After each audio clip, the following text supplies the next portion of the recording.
Hi, my name is Kody. I am a 40-year-old male, and I guess this is my video diary. At this point, I really haven't decided if I'm going to publish this or just kind of keep it as an archive. Um, really stepping out of my comfort zone to do this.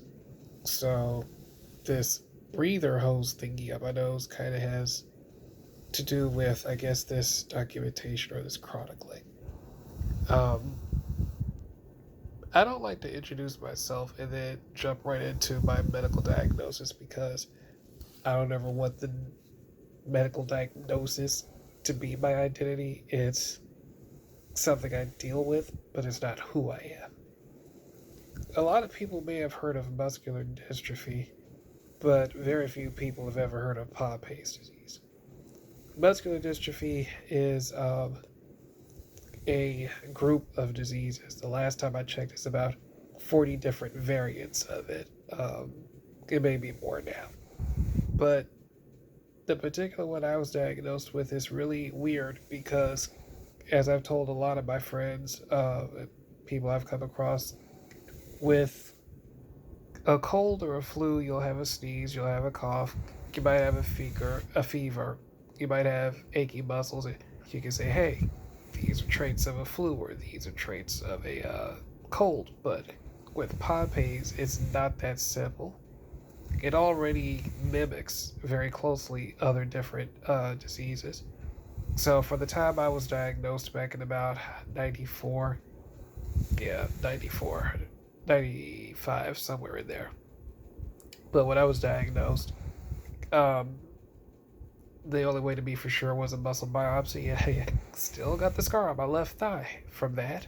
But every time I think about that, I think about the fact they told me, oh, it's outpatient surgery. You'll be back on your feet the same day. I was working at Pizza Hut at the time, but I actually enjoyed my job. I had really cool people that I worked with, so I'm thinking I'm going to go back to work the same day. In the recovery room, when I woke up, I went to go put my left leg down on the floor to go to the bathroom and screamed to high heaven and jumped back up in the bed. Internal stitches. I wouldn't do anything resembling normal walking again for another 3 months. That was my 10th grade year at high school. But anyway, yeah. So that's all just to say that it mimics different diseases. So there's a wide variety of symptoms, and there's a lot of different variation between the symptoms. So it's hard to pinpoint. Plus now there's three different types. Technically six, but we'll just say three. Infantile onset, originally before there was a treatment, the infants weren't making it past 2 or 3 years old, I believe. Um, it used to be early onset and late onset. Feels like, well, late onset happens in your adults. Typically, I think between like 30 and 40, but there's been some cases of it being in the 20s. But they had to make another classification because I'm like, well, I don't fit either one of those. My symptoms didn't really start getting expressed till I was about 14, 15 when it became just like blatantly obvious. But before then, there were hints of signs all the way as early as maybe 9 or 10 years old. Uh, but yeah, that's some of the backstory and I guess some of what we're going to be covering. Um, when I went to college, I studied videography, video production, all aspects of gliding with a focus on editing, camera work, and directing, which I loved all of them very much. I wound up doing graphic design later on just because dealing with clients in video at the time and internet speed, when you have a video clip and you're trying to show it to somebody to see the progress, um, you try to explain to them that the quality has been reduced for it to go through email and they don't understand it. They think it looks horrible. So I just was like, forget this. Because now I got to get up and drive to somebody and meet them every time they want to have a look. And people used to like to look often. So, plus they never wanted to pay what it was truly worth. Give somebody $1,500 worth of service for $900 and they still complain. So I went with graphic design. And in the process of doing both, I learned a couple of things that I learned how to take my skills and apply them to other areas of media. So that's what I did. And I loved. I'm a thinker. I'm a problem solver. So when a client comes to me and they have this problem, they want to be seen, they want to be heard, they want to get exposure for a product or a service. Uh, they want a website. They have certain requirements. This is up my alley. I used to love solving puzzles. I am a strategist, whether it comes to video games or whether it comes to marketing. I'm a creative type, and I've got an analytical enough side to be able to handle doing administrative stuff. But I love and I miss doing art. Due to health reasons, I've greatly reduced how much work I do. I do something every now and then, but it has to be like a really, really special case for me to do it hands on. Otherwise, I have associates and affiliates that I work with and still am heavily involved with the projects to make sure it's to the client's liking. Um, but I really just want to get back to making and negotiating deals myself. I'll still work with and have artists and stuff. That's not a problem. I like my dream career wise is to get my business to a point where I can go back and give a shot to a lot of students and a lot of youth that are highly talented but often overlooked. Um, I went to Art Institute of Atlanta. It's over at Sandy Springs now. But I remember when it came time for us to graduate and it was time for the final portfolio show where they would have businesses come in, and basically it was a horse and pony show. But the best of the best got displayed downstairs in the gallery. And the rest of us were, I think, up on like the third floor, like 3 out of 5 floors of the building. We was on the third floor. My particular department was at the very end of a hallway, so that means if prospective employers came through, they would see us last, but they would pretty much see and have picked through everybody they wanted. So by the time they got to us, it was like, yeah. And I was this close to having an editing job for Adult Swim. The irony of it is, one of the people that came to the school visit, I actually met them again because I did wind up working at TBS later on, but I was working as an administrative assistant up under the floor for Adult Swim.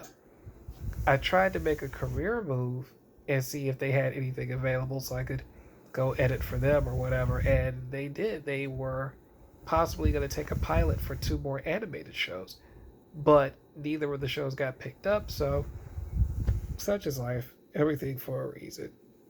Um, but whatever the case, I do that often. I tangent when I talk about stuff. But the point and purpose of these videos, people have been telling me to write a book, that it would be interesting, and I've had a lot of people who, in their heart of hearts, I know they wanted to help me with that, but something always got in the way, whether it was their vision for my story or whether it was just a matter of time and life kicking in. But there's a lot of things I don't talk about, and people have no way of knowing how much medical stuff plays a role in what I do. Um, at one point, when I was going to this one church, it was constantly impressed upon me to not complain. So it got to a point I stopped complaining. I stopped saying anything about what was going on with me, and it's kind of like there's only like maybe 2 or 3 people that really, actually not even that many, only about 2 people that actually know the extent of some damages, but a lot of people don't know. I don't tell them. What's the point? This video, things I say, things I do, I don't want a pity party. I don't want sympathy. I just want to get as close to a life of normacy, if there is such a thing. But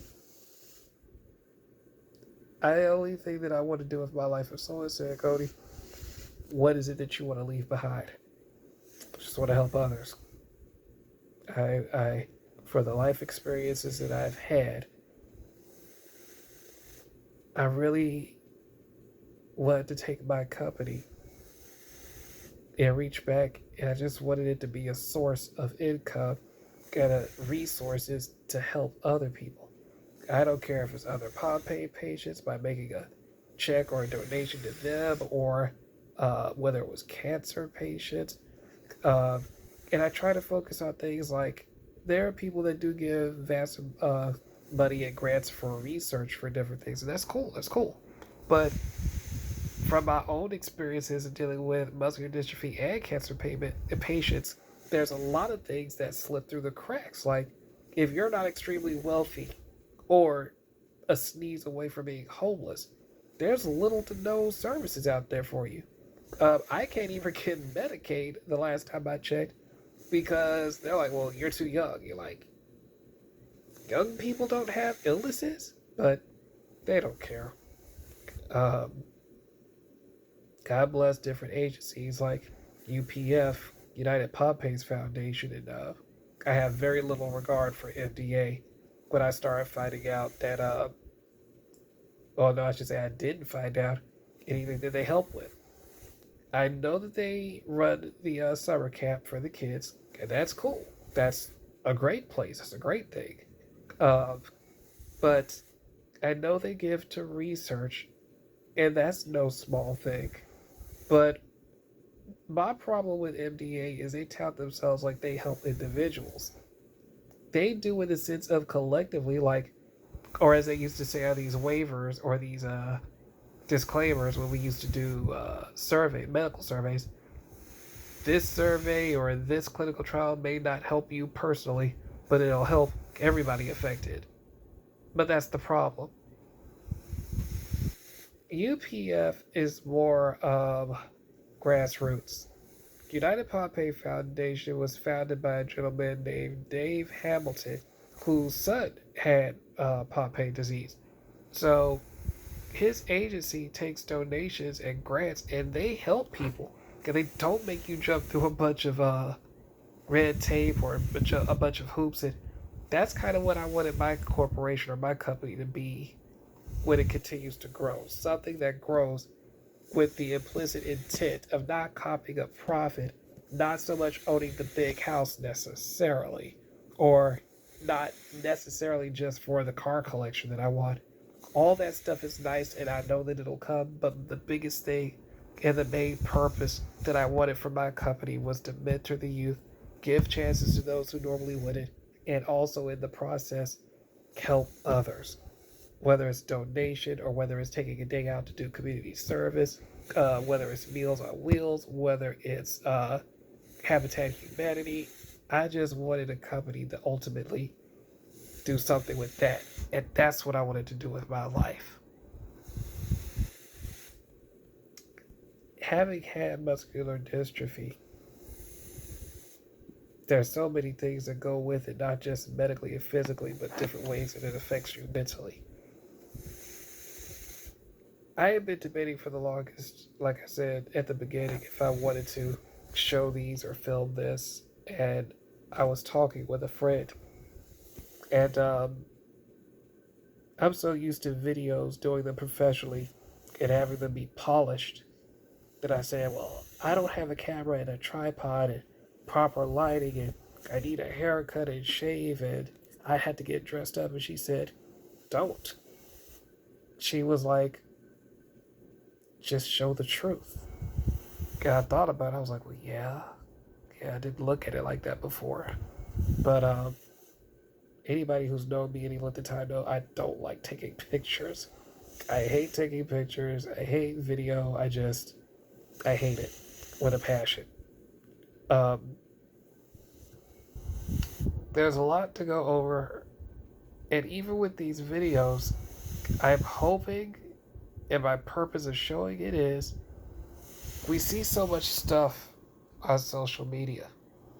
We see people on vacation, we see the fun, we see the good times. But let's be real.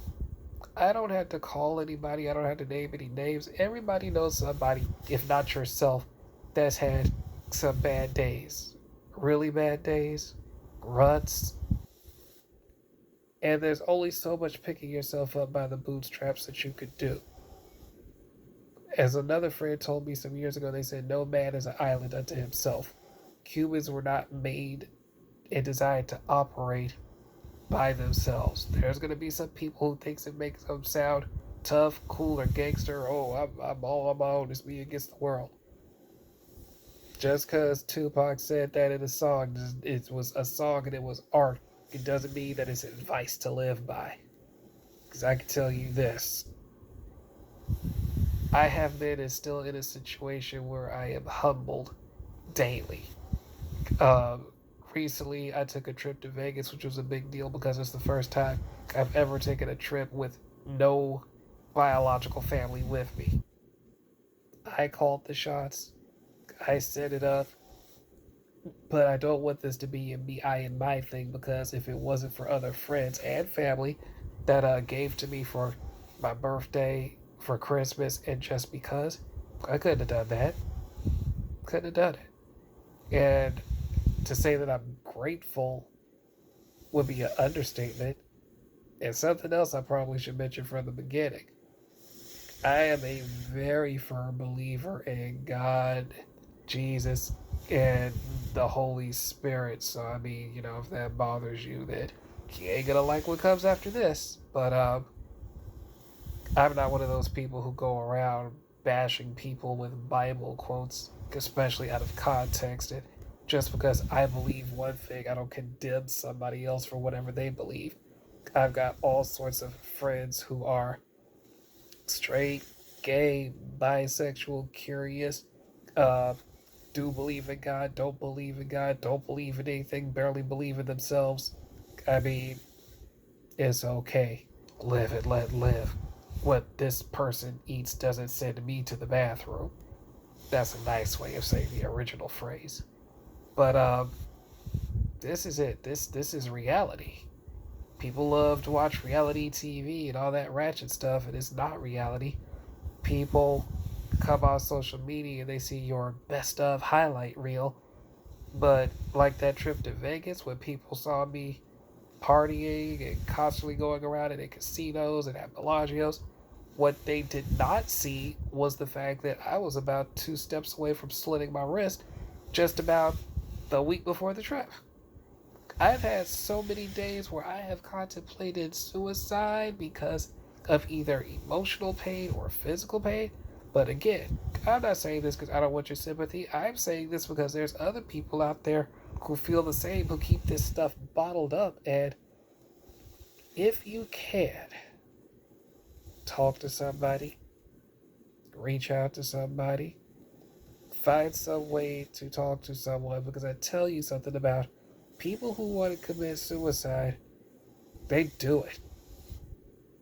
You'll be talking about them in past tense like, yo, I was just with them and everything was fine and they were smiling and they was laughing. Yeah, because they didn't want to be stopped. They didn't want you to know how broken they truly were on the inside. People only really know about my suicide attempts when I talk about them or mention them. And I don't ever belittle it when somebody tells me because some folks have this attitude like, oh, well, we've all thought about killing ourselves. Yeah, there's the I want to stab myself from sitting in 285 traffic. There's the I want to kill myself when you're playing a video game. And one phrase that is so popular now that I absolutely cannot stand is when you say something funny and somebody says, dead or I'm dead. And I'm like, eh. But, again, to each his or her own. It ain't my job to go out and police or judge or point fingers at other people. But anyway, for how many ever videos I make, for how many ever of these diaries that I do, I guess the whole point is eventually I'm going to be covering topics that maybe, you know, they've had some bearing on my life and maybe there's others. I know that this year I've probably done more traveling than I've done in my entire life. I went up to North Carolina for a Pompe convention and found other people like myself where you don't really have to say anything, but it's understood some things. It used to be a time when I used to walk and go places, I trip and stumble, and people would like jump up and rush to me. But when I was at the convention, there was this one young lady.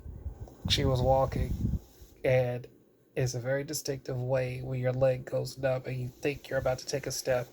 You don't stumble to forward or backwards to the side. You literally just go down. And it's very distinctive. And that's what happened to her while she was walking. But the thing is, everybody around who saw it, they knew what it was. And fortunately, this lady's progression wasn't so far to where she couldn't recover and get herself back up. Now, everybody looked, but nobody jumped. Like, oh, well, y'all didn't care. Yes, we care. But the thing about it is, even myself personally, and apparently other people feel the same way, we don't want you jumping and flinching every time we stumble or fall or something. Especially when I was in earlier stages and I could get myself back up. It's like if I stumble, just hold on. Well, do you want me to do anything, Kody? No, not unless I ask you to. But so if I do put this on YouTube, if I do put a link on Facebook, have a look at life for what it is, the good, the bad, and the ugly. No polish, no extra. It's like, this is some people's life.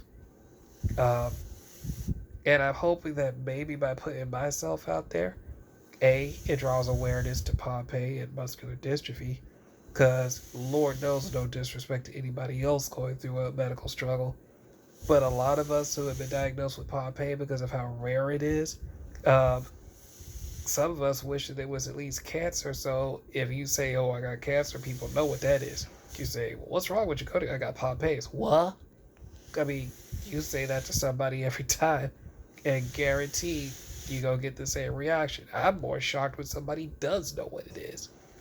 Um, you go into a hospital ER and you tell those doctors that you got Pompe, and it's like, well, sorry, too bad. But again, if it wasn't for God, my sister, and a couple really good friends, um, I wouldn't even be here to make this video, because to my understanding, the doctors were talking about headstones, plots, living wills, last wishes, are your affairs in order? They was just ready to let a brother go. We haven't even started yet on how I actually got born, because that in of itself is something. I have to keep reminding myself of those things on rough days, because, man, let me show you something. Keep it really real. Where is it? Okay, I can't flip the camera around, but you see all this? My room is very cluttered, especially my table over here, because I have to keep everything about waist level or higher so I can reach it without bending over.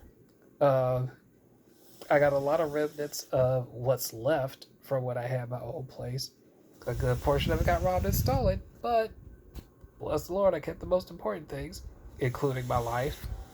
Um, so yeah, it's a definitely a different kind of living, but I guess this first video may be the longest one.